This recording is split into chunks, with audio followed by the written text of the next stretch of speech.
အားလုံးပဲမင်္ဂလာပါဗျာဒီနေ့မိတ်ဆွေတို့ကိုစီးပွားရေးနဲ့ပတ်သက်တဲ့ဟောကွက်တွေကိုဘလို့ထုတ်ဖော်ဟောဆိုရမလဲဘယ်ဌာနတွေကပို့ပြီးတော့အရေးကြီးတယ်လဲဘယ်ဌာနတွေကိုဘယ်လိုမျိုးဆုံးဖြတ်သွားရင်ပို့ပြီးတော့တိကျမှန်ကန်မလဲဆိုတာကိုကျွန်တော်ဒီနေ့ရှင်းပြပေးသွားမယ်အဲ့တော့အရင်ဆုံးကျွန်တော်ထဲရော့ကတ်ကိုချိုးလိုက်မယ်ပြီးရင်ကျွန်တော်ရဲ့ခင်းဒီတိုင်း12ကတ်ခင်းလိုက်မယ်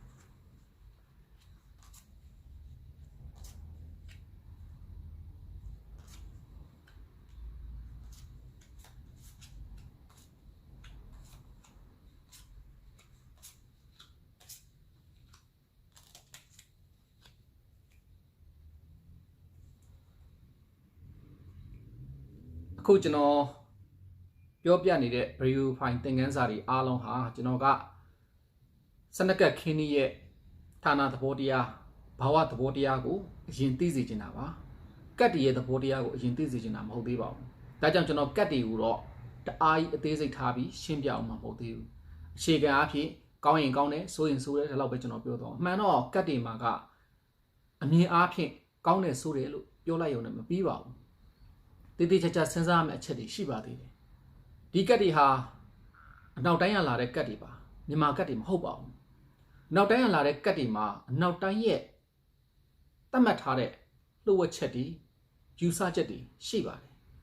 တာမန်အမြင်လေးတစ်ခုနဲ့သွားပြီးတော့ဆုံးဖြတ်နေရင်မှန်တဲ့ခါလဲမှန်လိမ့်မယ်မှားတဲ့ခါလဲမှားလိမ့်မယ်အတိအကျယူဆဖို့ခက်ခဲတာမျိုးလည်းရှိတတ်တယ်ဒါမဲ့လို့ဘယ်နည်းစနစ်မှာဖြစ်ပါစေနီးစနစ်ရဲ့သဘောတရားကိုကောင်းကောင်းနားလည်ထားခဲ့မယ်ဆိုရင်အဲ့နီးစနစ်ဟာကိုယ်အကျိုးပြုစေတတ်တယ်အဲ့တော့နောက်ပိုင်းနေကြရင်တော့ကျွန်တော်ကတ်ကလေးတွေရဲ့သဘောတရားကိုတကက်ချင်းစီဘယ်လိုဟောလို့ရမလဲဘယ်လိုယူဆရမလဲဘယ်သင်္ကေတတွေပါလာရင်ဘယ်လိုဖွင့်ဆိုရမလဲဒါလေးတွေကိုကျွန်တော်ရှင်းပြပေးမယ်အဲ့လိုရှင်းပြတဲ့အခါမှာကျွန်တော်ဖတ်မှတ်လေ့လာထားတဲ့စာအုပ်စာတမ်းတွေကျွန်တော်သင်ယူထားတဲ့သင်တန်းရဲ့မူတွေအားလုံးကိုကျွန်တော်ပြောပြပေးသွားမယ်တင်တဲ့မူတွေကိုတော့ကျွန်တော်ဒီ video file နေချပြလို့တော့မရဘူး။ဘာကြောင့်လဲဆိုတော့ copyright ပြဿနာရှိတယ်။ဒါကြောင့်ကျွန်တော်ကတင်ပြတဲ့အခါမှာနားလည်ဆိုမဲ့အသုံးနှုန်းကိုကျွန်တော်ဟန်နဲ့ပြုပြင်ပြောင်းလဲပြီးတင်သွားမယ်။ဓာတ်ရိုက်ကြီးတော့ဒါကြီးတော့ဒီလိုကြီးပါလို့ကျွန်တော်ချမပြတော့ပါဘူး။ချမပြဘူးဆိုမဲ့လို့မိတ်ဆွေတို့စာအုပ်လေးတုံးနေတော့မိတ်ဆွေပေးဦးမယ်။အဲ့ဒီစာအုပ်လေးကမိတ်ဆွေတို့ကျွန်တော်မတင်ခင်မှာကိုယ့်အကိုရှာဖွေဖတ်ချင်တယ်တချို့ကြောင့်လည်းနိုင်ငံခြားရောက်နေတယ်အဲ့လိုစာအုပ်မျိုးလေးကိုဖတ်ချင်လိုက်တာဆိုရင်ကျွန်တော်ဒီကနေစာအုပ်လေးတော့ညွှန်ပြပေးမယ်အဲ့ဒီစာအုပ်လေးကိုရှာပြီးတော့ဖတ်ကြည့်ပါကောင်းပါတယ်သူကအတူချုပ်ရေးထားတာတိတ်ပြီးတော့ရှေးဝေးတွေမပါဘူးဖတ်ရတာလည်းလွယ်ကူတယ်မှတ်ရတာလည်းလွယ်ကူတယ်ဒါပေမဲ့တချို့ကျတော့ကြိုက်မှာတော့မဟုတ်ဘူးဘာလို့လဲဆိုတော့နည်းနည်းမျက်စိလဲစေတဲ့အကြောင်းတရားလေးတချို့အထက်မှာပါနေလို့သို့တော်လည်းပဲစိတ်ပါဝင်စားတဲ့သူတွေအတွက်ကတော့ဒီစာအုပ်လေးဟာအကျိုးရှိမှာပါဒီစာအုပ်လေးပါမိတ်ဆွေတို့မြင်ရလားမသိဘူး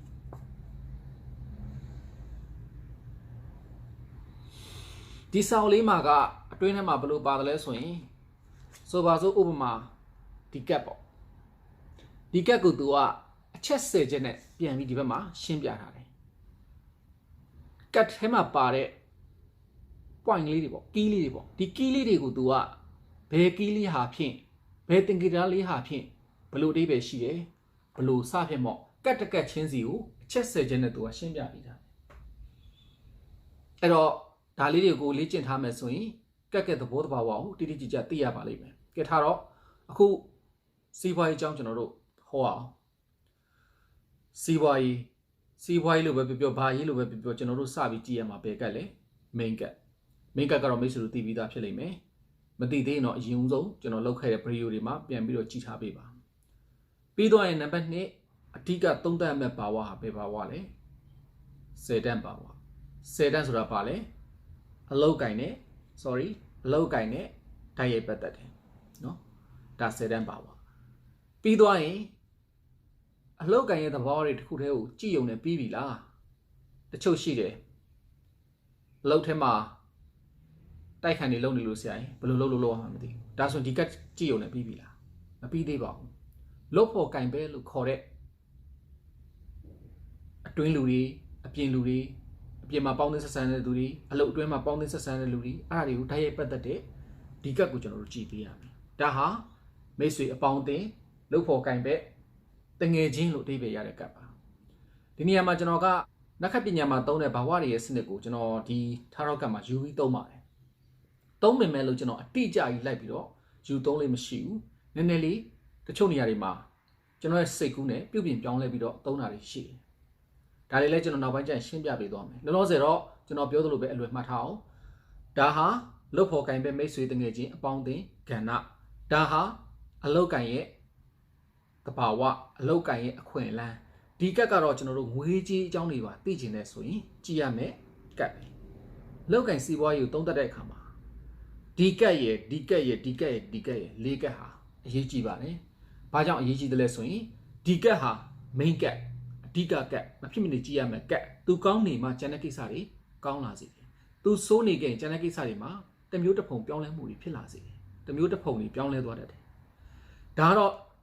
့သူလုပ်တဲ့အလုပ်ထဲမှာရှိတဲ့မိတ်ဆွေအပေါင်းအသင်းတို့ဘာလို့သဘောတရားကိုကြည့်ချင်လို့ကျွန်တော်ကဒီကက်ကိုကြည့်မယ်လို့ပြောထားတာဒါကတော့အလုပ်ကံကိုဓာတ်ရိုက်ကိုစားပြုတဲ့အတွက်ကြောင့်အလုပ်ကံကက်လို့ကျွန်တော်ဓာတ်ရိုက်ပြောလိုက်တာဒါတော့ငွေကြီးနဲ့ပတ်သက်တယ်ဟုတ်ပြီတခါတရံမှာမေကုံးကနောက်တစ်မျိုးပြောင်းသွားတယ်ဆရာကျွန်တော်အလုပ်ထဲမှာလုပ်နေတာကြာပြီယာရုလည်းမတက်ဘူးကျွန်တော်ယာရုတက်ချင်တယ်ယာရုတို့ဆံပွဲဖြေလို့ရှိတယ်ဆရာအဲ့ဒါအောင်မြင်မလားဆိုရင်ကျွန်တော်တို့အတန့်တက်ပို့လာတယ်ဘယ်တန့်အောင်ကြည့်ရမလဲကိုတန့်ပွားအောင်ကြည့်ရပါတယ်တတန်2တန်3တန်4တန်5တန်6တန်9တန်10တန်9တန်ဟောဒီဘာဝဟာဒါအလောက်ကင်နဲ့ပတ်သက်တဲ့ယာရုဖြည့်ဆိုမှုယာရုနဲ့ပတ်သက်တဲ့ယာရုရကန်ကိစ္စတွေအားလုံးကိုသူကစိုးမိုးထားတယ်အဲ့တော့တကယ်ဆိုရင်ကျွန်တော်တို့ကြည့်ရမှာကမေကုန်းနဲ့ပတ်သက်ပြီးတော့ပြောင်းလဲမှုတွေရှိနိုင်တယ်အဲ့ဒီပြောင်းလဲမှုတွေကိုကျွန်တော်တို့တိတိကျကျစဉ်းစားပြီးတော့မှကြည့်တော့တာကောင်းတယ်ကျွန်တော်လောလောဆယ်စီးပွားရေးလိုပဲခေါင်းစဉ်တက်လိုက်တာမေးတဲ့သူကဘာတွေမေးလာလဲဆိုတော့ကျွန်တော်ပြောထားတာမဟုတ်ဘူးမေးတဲ့သူကအလောက်ကင်နဲ့ပတ်သက်တဲ့ယာရုတက်ချင်တာမျိုးဆိုရင်ဒါမေကုန်းပြောင်းသွားပြီကြည့်ရမှာက main ကက်အလောက်ကင်ကက်ယာရုကက်ဒီ၃ခုပဲကြည့်လိုက်ကျန်တာမလို့ဒါမှမဟုတ်မေးတဲ့သူကအလုပ်မရှိလို့ဆရာအလုပ်ဒီနေ့ထည့်ရမလားဆိုရင်အလုပ်နဲ့ပတ်သက်တဲ့ main ကက်အလောက်ကင်ကက်ဓာတ်ရိုက်ကြည့်ပြီးသွားရင်အလုပ်ရမယ်မရဘူးဆိုတော့မှအခြေပြုပြီးတော့မှအလုပ်ရခဲ့ရင်ရောငွေကြီးအချိန်ကြီးကောင်းပါလားတချို့အလုပ်တွေရှိတယ်အလုပ်ရမ်းကောင်းတယ်ဒါပေမဲ့ငွေအရာနည်းတယ်တချို့အလုပ်တွေကအလုပ်ရမ်းမကောင်းဒါပေမဲ့ငွေအရာများတယ်စသဖြင့်ရှိတတ်တယ်အဲ့ခါမှာအလုပ်ကံတဲ့သဘောကိုသိပြီဆိုတော့နောက်ထပ်ငွေကြီးအကြောင်းထပ်သိအောင်ကိုကကြည့်ပေးရမယ်ဟောပြီးသွားရင်လည်းအလုပ်ထဲမှာတိုက်ခတ်နေရှိလားပါလားထပ်ပြီးလို့လိုအပ်ရင်ကြည့်ရမယ်ဒါကြောင့်ပုံသေးမရှိပါဘူးကတ်တယ်မှာပုံသေးမရှိတဲ့အခါမှာကိုယ့်ဘက်က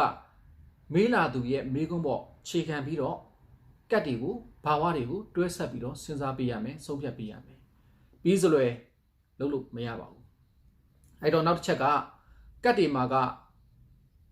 ဘာကတ်ပဲလာလောလောဆယ်အခြေခံအားဖြင့်ကျွန်တော်ပြောပြထားတယ်ဒုက္ခဓာတ်ကျမှု3ဒုက္ခဓာတ်ကျမှုဆိုတာကမေဂျာ22ကတ်နဲ့မိုင်နာ56ကတ်မှာမိုင်နာ56ကတ်ကဒုက္ခဓာတ်ကျအုပ်စုလို့ကျွန်တော်တို့အလွယ်ပြောထားမယ်မှတ်ထားပါ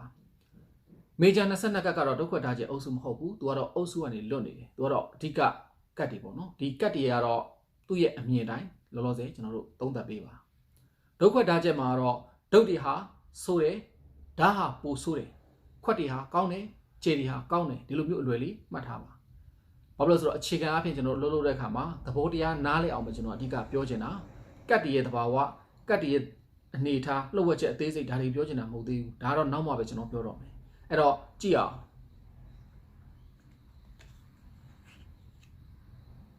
မိန်ကတ်ဟာကျေကတ်လာကြတယ်ကျေကတ်ဆိုတော့နာမည်ကောင်းတယ်လူတယောက်ဟာချိန်ဝင်လေးတစ်ခုထဲမှာပစ္စည်းလေးတွေထည့်ပြီးတော့အချိန်တိကျနဲ့သူ့ရှေ့မှာရှိတဲ့သူ့ကိုရှေ့ကိုလာတဲ့လူတိုင်းကိုပေးလူနေတယ်။ဘာတွေပေးလူနေလဲဆိုတော့အတိအကျမသိရဘူး။ကျွန်တော်တို့အမြင်ရဆိုတော့ငွေရင်းကားလားရွှေရင်းကားလားတစ်ခုခုပဲ။ဒါမှမဟုတ်ပစ္စည်းဥစ္စာတစ်ခုခုလည်းဖြစ်နိုင်တယ်။ဘာပဲဖြစ်ဖြစ်ပေါ့သူပေးလူနေတယ်ဆိုတဲ့သဘောတရားတော့ပါလာပြီ။ဒီကတ်ဟာစီးပွားရေးပိုင်းအနေနဲ့ဟောမယ်ဆိုရင်အရန်ကောင်းပါတယ်။စီးပွားဖြစ်မယ်။အောင်မြင်မယ်